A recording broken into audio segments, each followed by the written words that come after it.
York.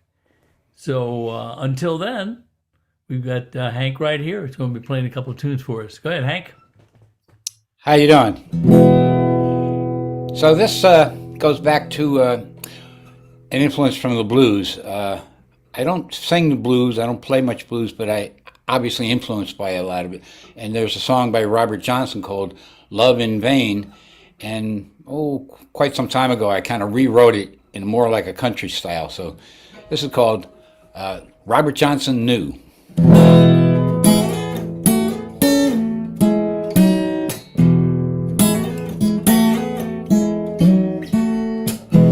Well, I followed her to the station, suitcase in my hand. Tried to have a conversation, but there were no words at my command. 'Cause it's hard to tell and it's hard to tell when all your love is in vain. I didn't know how I felt until I saw that train. Robert Johnson knew. Robert Johnson knew. Robert Johnson knew what's in my heart.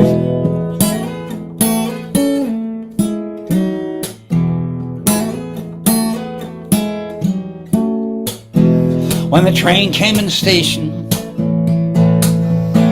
I looked her in the eye. I fought off the temptation to tell her another lie. 'Cause it's hard to tell and it's hard to tell, but all your love is in vain. I didn't know how I felt until I saw that train. But Robert Johnson knew. Oh, Robert Johnson knew. Robert Johnson knew what's in my heart. That train crosses a bridge to nowhere that you want to be. You pay your fare and you get no guarantee. When the train left the station, it had two lights on behind. Blue light was my blues, and you know, the red light was my mind. 'Cause it's hard to tell and it's hard to tell, and all your love is in vain. I didn't know how I felt until I saw that train. Robert Johnson knew. Robert Johnson knew. Robert Johnson knew what's in my heart. Robert Johnson knew what's in my heart.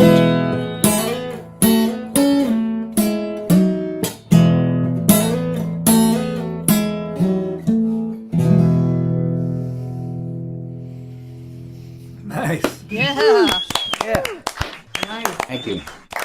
I'm going to switch to a different guitar. Cool song.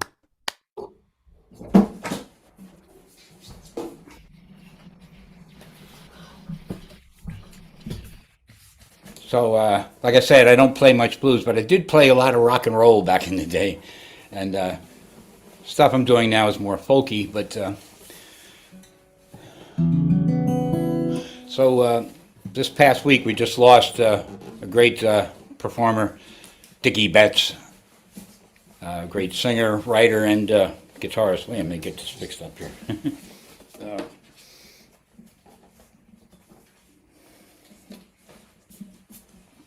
There we go. Sorry about that. So I've been playing one of his songs, Melissa, a very popular tune for years. And again, a few years back, I decided to write a song from the viewpoint of Melissa herself, because she's just kind of a nameless. She has a name, but there isn't much about her. It's all about the Gypsy. So so this is the Gypsy needs a home.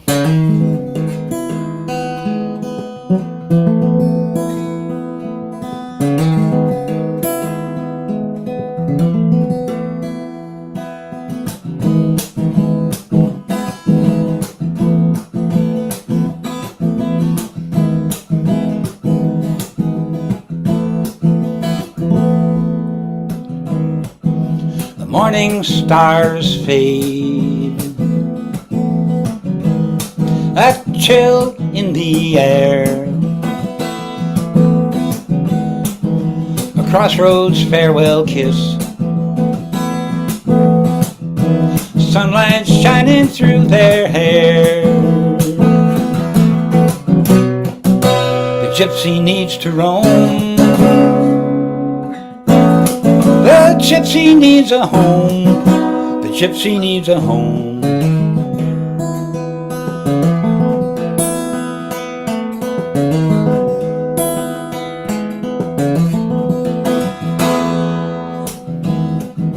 Melissa mends his shirt as she lets the fire burn,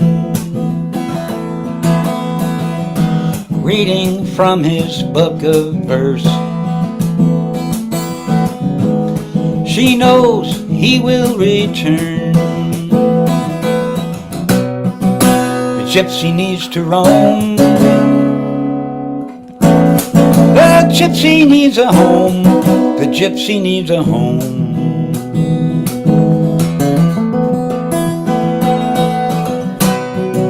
And she gives him her all, a door through every wall, no one to break her fall when she gets that call.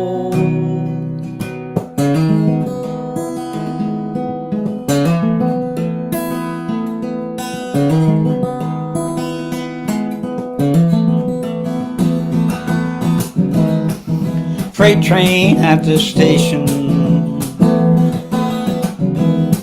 conductor with his lamp.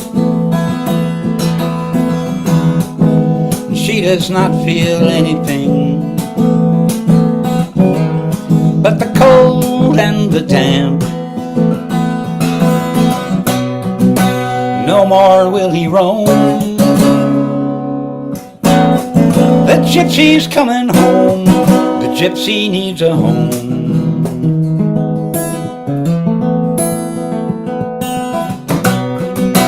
No more will he roam, the gypsy's coming home, the gypsy needs a home.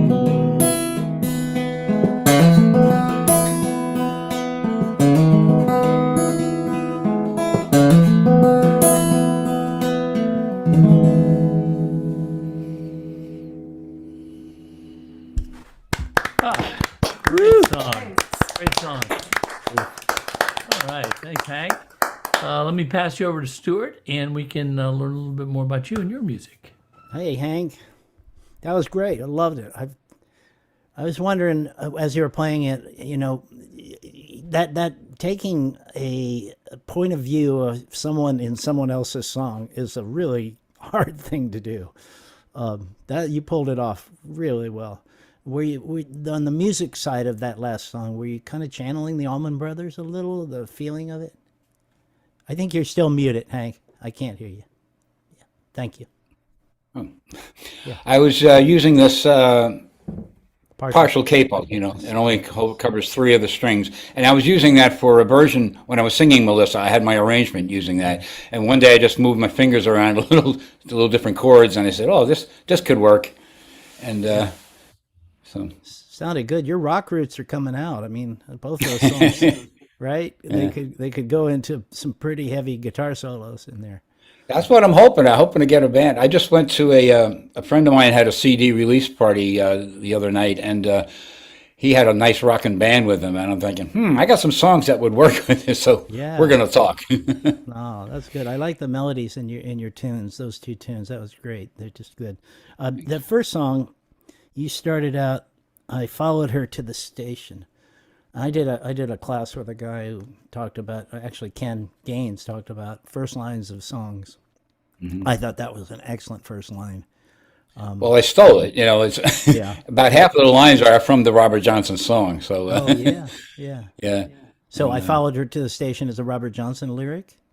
yeah, it's Oh, most of it, and I took about maybe half of it. Is and then I extended, made it a little, yeah. give it a little more story.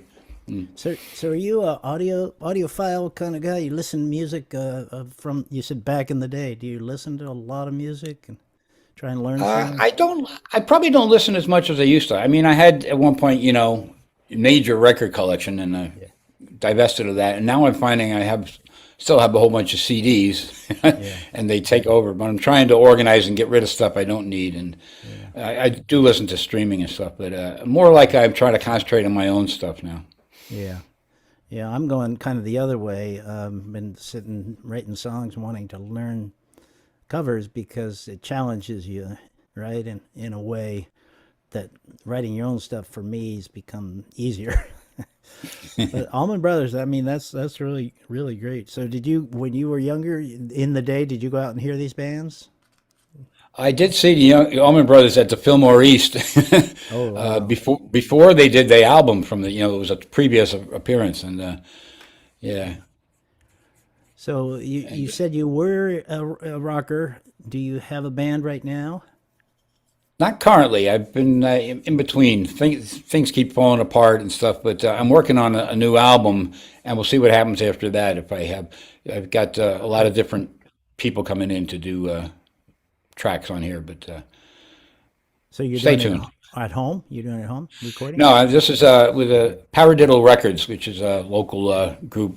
They've been doing tribute albums to Bob Dylan and to the Kinks and to Willie Nile and Nancy Griffith. They've done a whole bunch of Okay. tribute albums. I've been fortunate to be on some of those, so I've been working with them. And he said, "Hey, why don't we do an album of your songs?" I said, "I'm all for it." Oh, So great!